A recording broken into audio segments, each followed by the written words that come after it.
আমাদের কৃষিজ সম্পদ ধান, এবং ধান আমাদের রোজকার খাদ্য তালিকায় গুরুত্বপূর্ণ।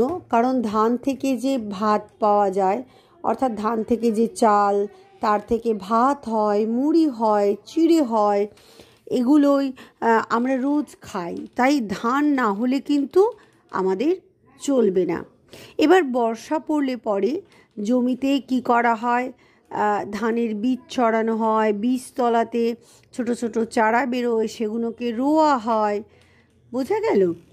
এবার এই যে ধান বোনা হলো, সেগুলো যখন বড় হয়, ধানেগুলো পেকে ওঠে, তখন ধান কাটার মেশিন দিয়ে ওটাকে কেটে নিয়ে বাড়িতে নিয়ে আসা হয়, বা ধরো যেখানে ধান ঝাড়াই বাছাই হবে সেই জায়গাতে নিয়ে যাওয়া হয়।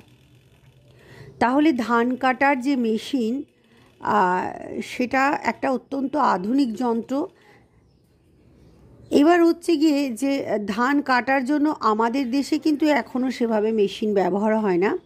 বিদেশে খুব ভালোভাবেই মেশিনের ব্যবহার আছে। আমাদের আবার ধান কাটার মেশিন নিয়ে আমাদের একটা কৌতূহল তো থাকেই।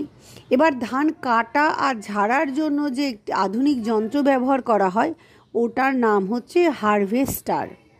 খুব ইম্পর্টেন্ট একটা প্রশ্ন, যে ধান কাটা ও ঝাড়ার জন্য যে আধুনিক যন্ত্র ব্যবহার করা হয় তার নাম হারভেস্টার।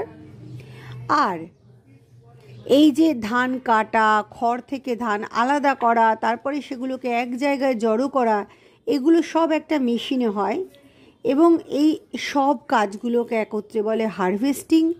আর যেহেতু ওই যন্ত্রটা একসাথে এই কাজগুলো করে, ওই যন্ত্রটার নাম তাই হারভেস্টার। আবার দেখো, যে চাষ করে তাকে ইংরাজিতে বলে টিলার। তাহলে যে যন্ত্রটা জমিকে চষে, সেই জমি চষার যন্ত্রকে বলা হয় পাওয়ার টিলার। কেন? কারণ ওর ক্ষমতা অনেক বেশি, আর পাওয়ার টিলার খুব তাড়াতাড়ি জমি চষতে পারে। বোঝা গেল কথাটা?